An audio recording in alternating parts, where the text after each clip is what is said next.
Bonjour et bienvenue dans cette démonstration de modélisation avec l'outil Tinkercad. Alors on clique d'abord sur créer une conception. L'environnement de Tinkercad s'affiche. J'ai donc un plan de construction avec une grille d'accrochage.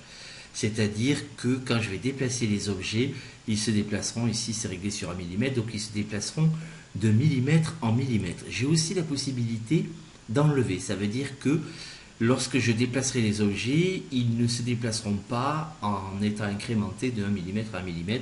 Ils se déplaceront tel que je l'aurais fait avec ma souris. Mais pour avoir plus de précision, il est important quand même d'avoir une grille d'accrochage. Et ici, nous allons la laisser à 1 mm. Alors, première chose, nous allons modéliser une pièce. Nous allons choisir ici une boîte.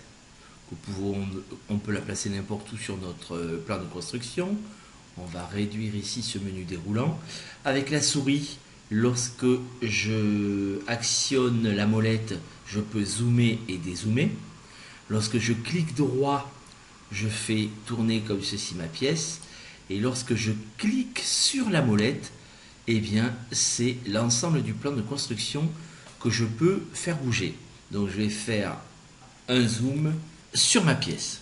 Lorsque je clique sur le plan, il n'y a plus rien qui s'affiche sur ma pièce. Si je clique sur ma pièce, nous voyons des petits carrés qui apparaissent. Et si je passe la souris dessus, je vois que les dimensions de la pièce apparaissent. Ici, 20 mm de large, 20 mm de profondeur. Je souhaite modifier ces dimensions. Je peux, avec ma souris, en cliquant sur ce petit carré rouge et en restant cliqué, déplacer ma pièce jusqu'à ce que j'obtienne les dimensions voulues. 10 sur 10. Si je clique sur chacune des côtes et que je la modifie, en faisant entrer sur la touche du clavier à chaque fois, eh bien, je modifie aussi les dimensions de ma pièce. Nous allons prendre une pièce de 30 mm de base sur 30 mm. Nous avons donc une pièce de 30 mm sur 30 mm. Par contre, je souhaite modifier sa hauteur. Donc je clique sur ce carré, soit j'abaisse la hauteur ou je l'augmente avec ma souris, soit je clique sur la cote, je vais indiquer la hauteur voulue, nous allons prendre 5 mm, j'appuie sur la touche entrée de mon clavier. J'ai donc une pièce, un volume de 30 sur 30 avec une hauteur de 5 mm. Je souhaite maintenant enlever de la matière à cette première pièce. Je peux soit choisir les pièces là qui sont déjà en mode enlèvement de matière, soit je peux prendre n'importe quelle autre pièce qui est déjà produite pour la soustraire à cette pièce là. Alors qu'est-ce que je vais faire? Je vais prendre, tiens ici, nous allons prendre un polygone. Nous plaçons ce polygone à côté de la pièce, déjà ici réalisée. Nous allons transformer ce polygone en pièce qui va enlever de la matière. Donc ici je clique sur perçage, je vois que mon polygone devient transparent. Si je le déplace ici sur cette pièce-là, que je sélectionne les deux pièces et que je les regroupe, mon polygone a été soustrait à ma pièce de départ. Mais que vois-je si je me mets au-dessus? C'est que l'alignement entre les deux pièces n'est pas parfait. Donc je vais revenir à l'arrière et utiliser une autre méthode. Je vais sélectionner ces deux pièces, cliquer sur aligner. Je veux donc qu'elles soient alignées sur cet axe-là. Je clique sur ma pièce rouge et je veux que ça soit aligné sur cet axe-là. Et là, si je me mets au-dessus, je vois bien que mon polygone est bien centré sur ma pièce rouge.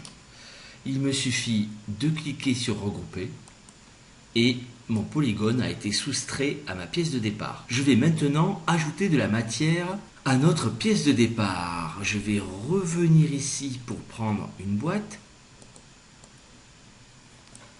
Je vais transformer cette boîte en une barre de 5 mm sur 5 mm et de 30 mm de long. Donc la base, je vais la transformer en 5 mm. Ma hauteur, je vais la transformer en 5 mm. Alors vous voyez que j'utilise ma souris. Et la longueur, je vais la transformer en 30 mm. J'ai bien une barre de 5 mm. Je prends ma barre, je la place à côté de ma pièce, je sélectionne les deux, je clique sur aligner et j'ai aligné ma barre. Maintenant que j'ai fait ça, je voudrais coller ma barre à ma pièce de départ. Il suffit donc de la déplacer. Et si, en la déplaçant, j'ai perdu l'alignement, ce n'est pas grave, je resélectionne et je recentre. Alors, ce que j'aimerais, c'est que ma barre entre un peu dans ma pièce. Voilà, ici, je la fais un peu entrer. Et j'aimerais savoir de combien je suis rentré, parce que j'aimerais la faire entrer en fait que de 2 mm.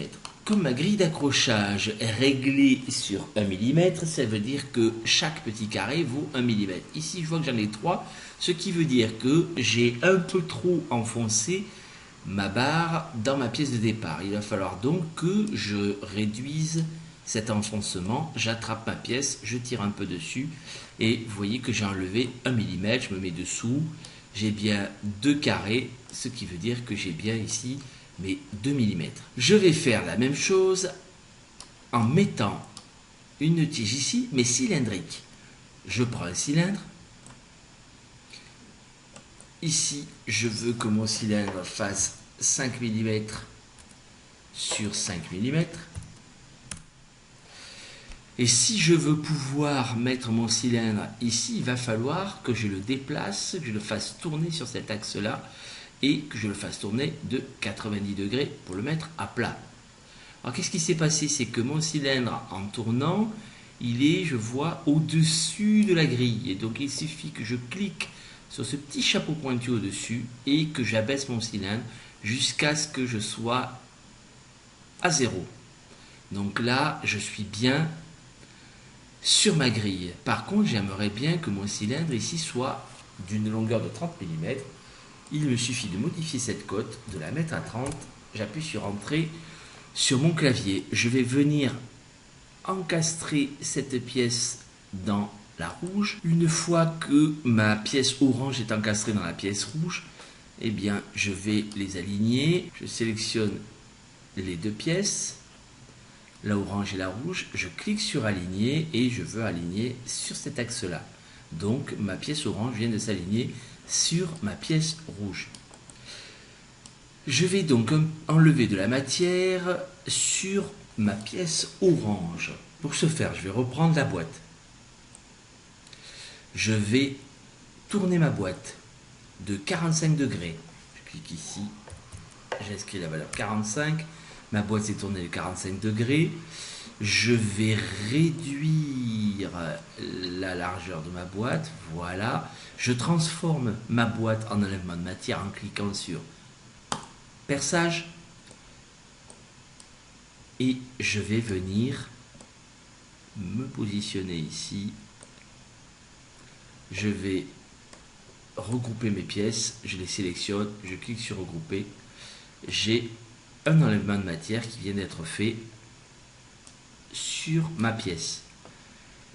Je vais faire pareil ici. Par contre, je vais enlever une forme carrée, 5 mm. Je transforme ma pièce en perçage. Il suffit que je vienne à l'intérieur de la pièce rouge là. Comme tout à l'heure, je sélectionne, je regroupe, j'ai enlevé de la matière. Maintenant, nous voulons écrire quelque chose sur notre pièce en enlevant de la matière. Nous allons prendre ici le texte, on clique sur le petit carré, on modifie les dimensions 20 mm sur 5 mm. On attrape le texte, mais nous voulons le placer sur la pièce. Je clique sur ma pièce, la hauteur de ma pièce est de, je rectifie, 5 mm. Je prends mon texte, il faut donc que je surélève mon texte de 5 mm. Donc je vais devoir cliquer, vous voyez ici, sur cette flèche, et soit je le fais manuellement, et si je suis à 4, à 5 mm, j'aurais très bien pu aussi écrire 5 mm.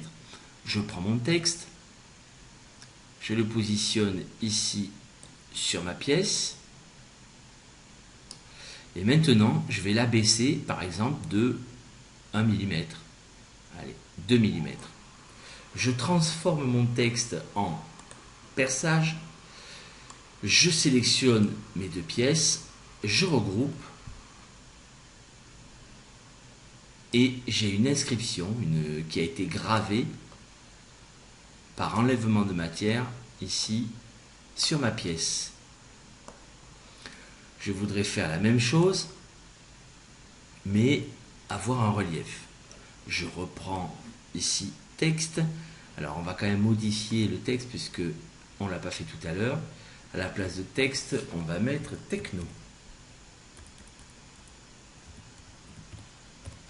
Je peux replier ce menu déroulant.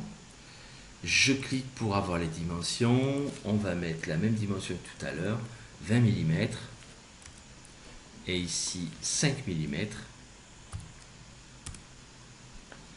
Je prends ici mon volume. Je vais cliquer ici et je vais mettre 5 mm.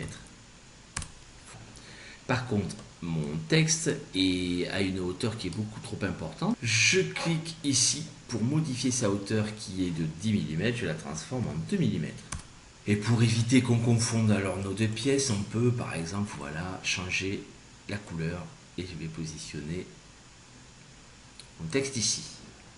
Par contre, tant que je n'ai pas regroupé mes deux pièces, elles sont distinctes. Si je sélectionne et que je les regroupe, elles ont fusionné et donc l'ensemble devient rouge. Nous avons vu comment ajouter de la matière, comment enlever de la matière, comment écrire en relief ou écrire en gravure. Et si on est un peu observateur, on voit qu'on a quand même un objet qui pourrait ressembler à une double clé. Merci beaucoup pour votre attention et je vous souhaite un bon travail à tous.